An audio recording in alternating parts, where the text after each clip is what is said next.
Welcome to Pickleball Journey. If you've been playing pickleball for 6 months or less, this video is for you because we are breaking down all the basic shots in pickleball. We're going to do a how to hit each shot. Let's jump right in.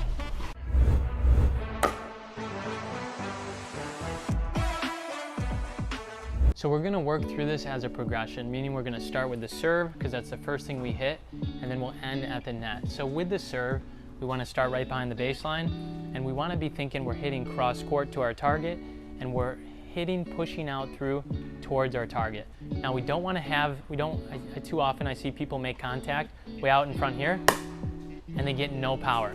I also see people hit it off to the side or too far back, and you're just not getting enough power to get that over the net. We want to be right here, dropping it pretty much right at our body, and we're just swinging through. We're not swinging straight up, or we're not swinging straight through, we're swinging up and through. Another thing we want to make sure we're not doing is be too wristy. When we're wristy with that serve, it's just gonna pop straight up.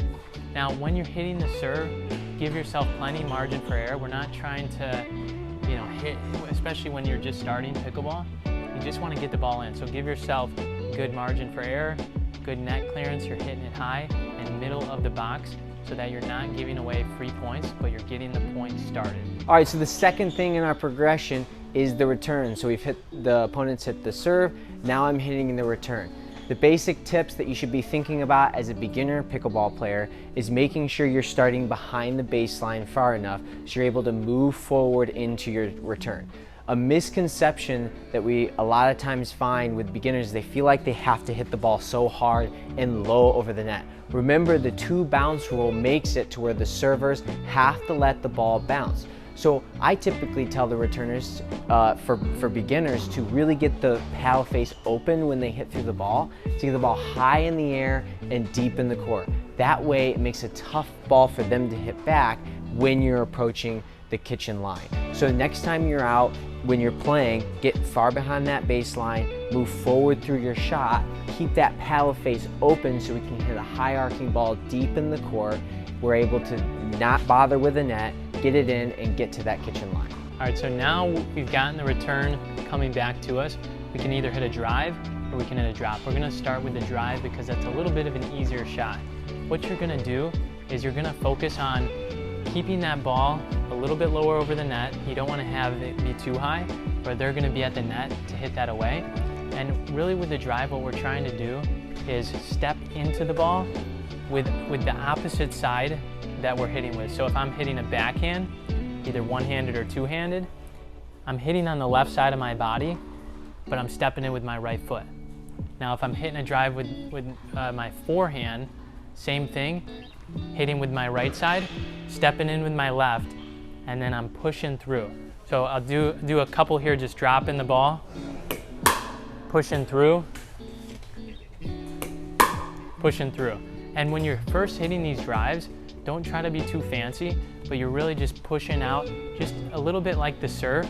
We're pushing out towards our target and finishing up with our paddle up high here. So you're thinking, start at level here, and finish up high over your shoulder. So this next shot is the drop. We've hit the serve, they've hit the return. This is another third ball shot besides the drive. This one's a little bit tougher. So both our opponents are at the kitchen line. Instead of the drive and the swing, like Justin talked about, we're actually going to keep our paddle out in front, open the face of our paddle, and move through the ball nice and smooth to give an arc to the ball, but it's landing short into the kitchen. So to our opponent's feet versus driving low to their waist, okay? So this allows us to be able to get to the kitchen line without them attacking at us. As you get better at this with the arc, you can start to hit the ball lower and lower over the net, but we're still hitting it short, trying to get in that kitchen. Again, this is not a full swing. This is our paddle out in front, and we're moving through our shot with a slight angle, maybe 45-degree angle in our paddle, moving through nice and smooth as we approach that kitchen line. All right, so now you've probably hit a really good drive or you've hit a good drop, and you're able to work your way towards the kitchen line. So we're coming in here. We want to get ourselves just behind that kitchen line. Don't get stuck back here. Some people have fear of the kitchen line because they're afraid they're going to step in it. Remember, you can step in if the ball bounces. If the ball is being taken out of the air, you have to be behind that line. Remember, be about an inch or two behind the line. And anytime we're hitting a dink here, we're taking one step in, and then we're coming back to our point of reference. Now with the dink, we want to think soft hands. So we're not chopping, we're not jabbing at the ball, but we're out in front here, and we're just hitting nice and easy over the net. We're hitting these dinks to our target, and we're really lifting the ball over. So one thing I like to think of is holding the ball on the paddle, and you're just lifting it right over. So if you're a beginner, you've been playing for a short amount of time, go out and try just lifting the ball over the net like this. And then once you get into points, you'll start to feel that similar motion where you're just, now the ball's coming into you and you're just lifting it back over. Think slow motion.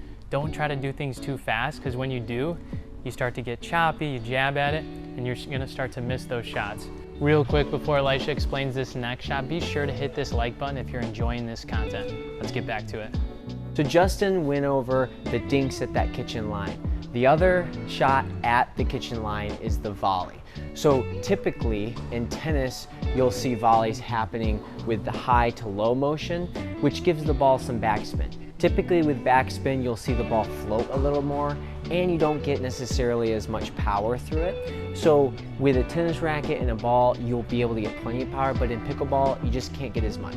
So what we look for is more of like a ping pong swing through a volley for pickleball. So what we look like is we're in that ready position, we open the paddle's still out in front of us, we're not bringing it behind our body. Out in front of us, we contact the ball and we bring it up high. So instead of high to low, we're going low to high to create that top spin to dip at our opponent's feet. So we're going low to high as well, here and here with our volleys. Almost like a swinging motion, but we're at a backstop.